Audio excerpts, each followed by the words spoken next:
looking on page 4 in your workbook, and it's in the second section in the practical skills lab. You'll see a divider in there. Okay, and it says page 4. Obviously, there's another page 4 in there, but we're like halfway through in the practical skills segment of your workbook.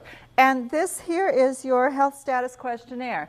And the health status questionnaire, like I said, it's really an important document for you. For one thing, a lot of times that's the first contact you actually have with a potential client. If, for example, when I have a new potential client, someone that's thinking about it and they haven't made a decision yet, I either email them this document ahead of time so that I can, have it to go over before I see them, or I'll sit down and go over it with them and fill it out. But it's usually the first thing I do with them. And the health status questionnaire, in addition to giving you information about their health and their lifestyle practices and their history with fitness and their expectations, goals, all those things, but it also gives you an opportunity to get to know your client. And it's very important because I think of this as my most important sales tool when I'm trying to sell personal training to a client. Because during this time, they're going to tell you, if you go through it the way you should, they're going to tell you why they need a trainer. And then it'll be much easier for you to actually sell them a package of training sessions because they'll already have told you why they need you. Okay, so you can use it that way. But it's really important because it gives you information. You have some basic information, name, address, phone number, contact phone, and things like that. Now, the one that I kind of made my own because there was some other information that wasn't included on here. One thing I like to know is what their occupation is, because that tells me a lot right there about what kind of day they have. How do they use their body during the day? Do they sit in front of a computer? Are they lifting, they drive a UPS truck and they're lifting boxes in and out all day? It's a big difference. Just what they do every day, all day, tells you a lot about what their fitness status is likely to be. So I have, on the one that I made up myself, I have occupation and stress level associated with occupation. I want to know, are they really stressed out at work? Are they going to come to their session with, ripping their hair out? Or, do they have a pretty low-key job? So those are the kinds of things you need to know, because the thing about training people is that even though it's physical training, a lot of it is psychological. And so getting to know your client and understand what their day is like, and trying to get a picture of what kind of individual they're going to be helps you when you go to program them to know what to expect. You want to have some idea of who you're dealing with before you even start working with them. Because you will find as you get more experience as a trainer that there are different types of clients. And so you kind of want to, you don't want to pigeonhole people too much because everybody's a little bit different, but yet you can kind of get a picture ahead of time of what kind of obstacles you might have. These are the things you're going to be thinking about as you go through this. What kind of physical limitations might they have? What type of psychological obstacles are they going to have? Are you going to have problems managing their nutrition? You're going to be able to tell all of that from this document. So if you pay close attention, the key to conducting this health status questionnaire is to do as little talking as possible and as much listening as possible.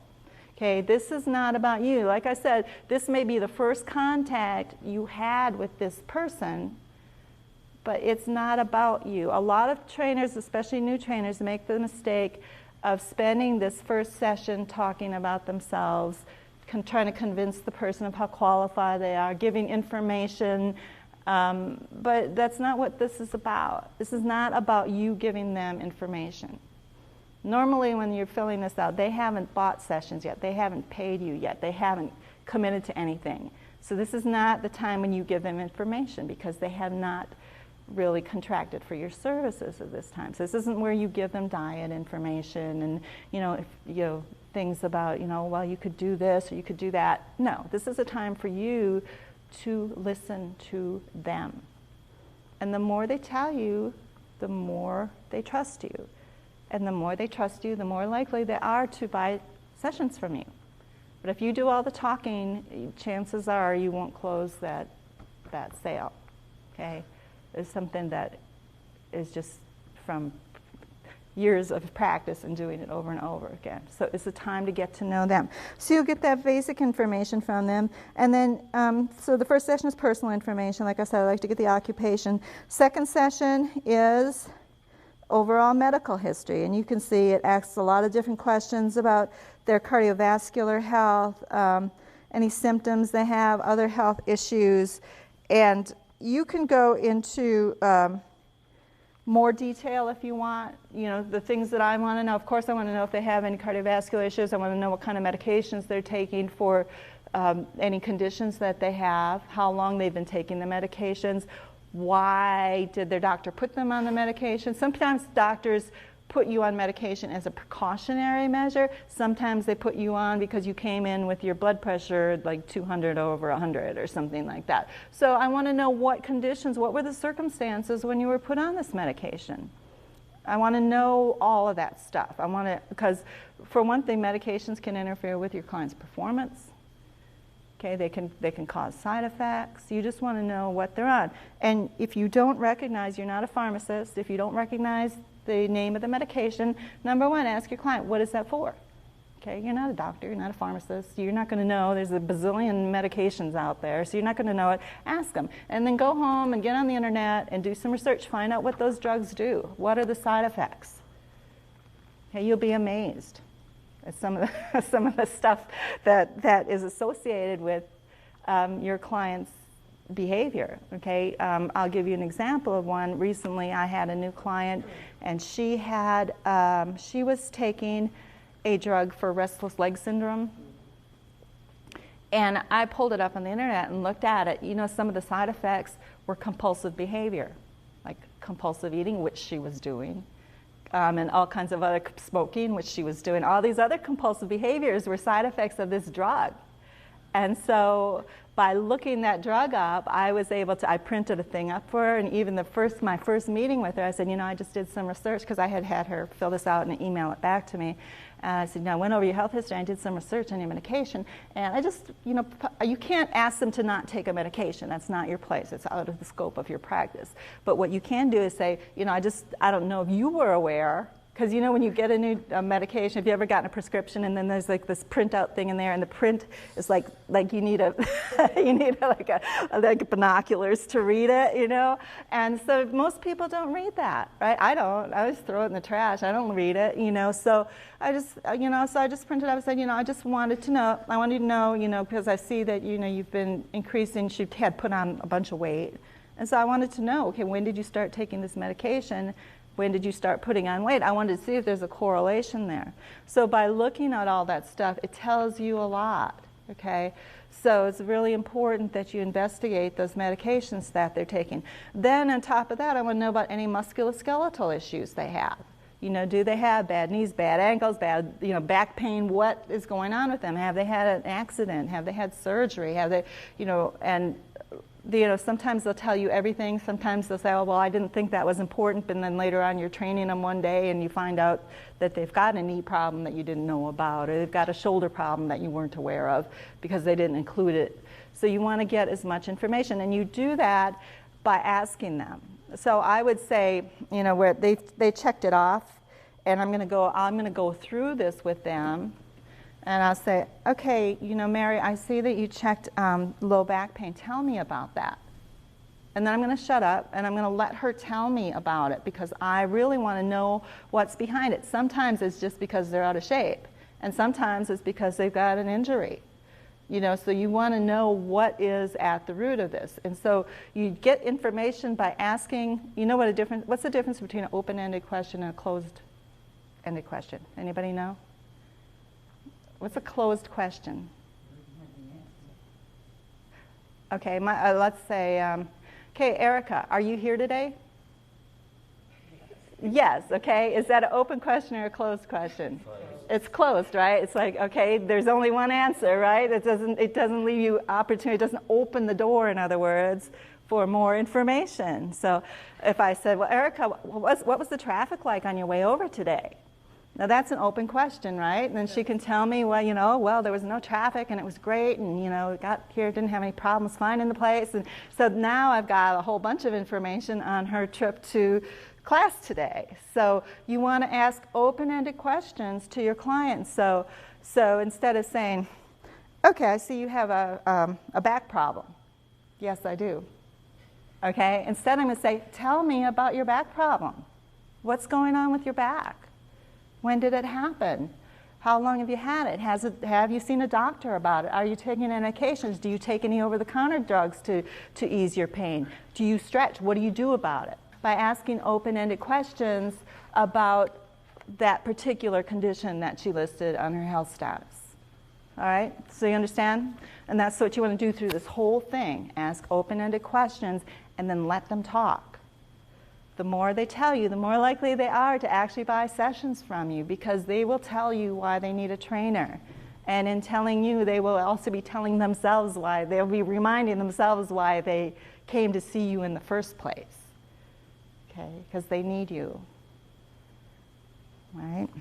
So, okay, so you're going through, then section 3 is risk factor assessment, and that's just a risk factor for cardiovascular disease. You want to know if they've got anything that you need to be concerned about, and if you've got 3 or more of those checked, you may need a medical clearance.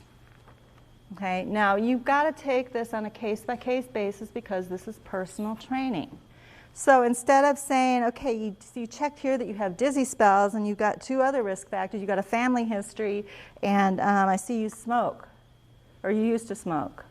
So instead of saying, oh, snap, that's three risk factors, got to get a medical clearance, stop and say, tell me about your dizzy spells. And then it might just be, oh, well, you know, sometimes if I get up too fast or after I'm sitting for a long time. Well, that's not the same as having a dizzy spell associated with cardiovascular disease.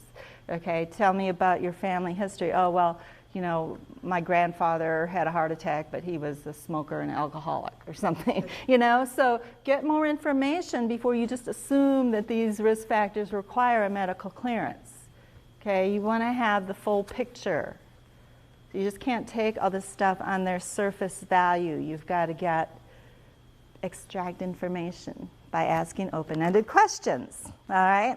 And then section 4 does go into some detail about medications. Section 5, their physical activity patterns and objectives.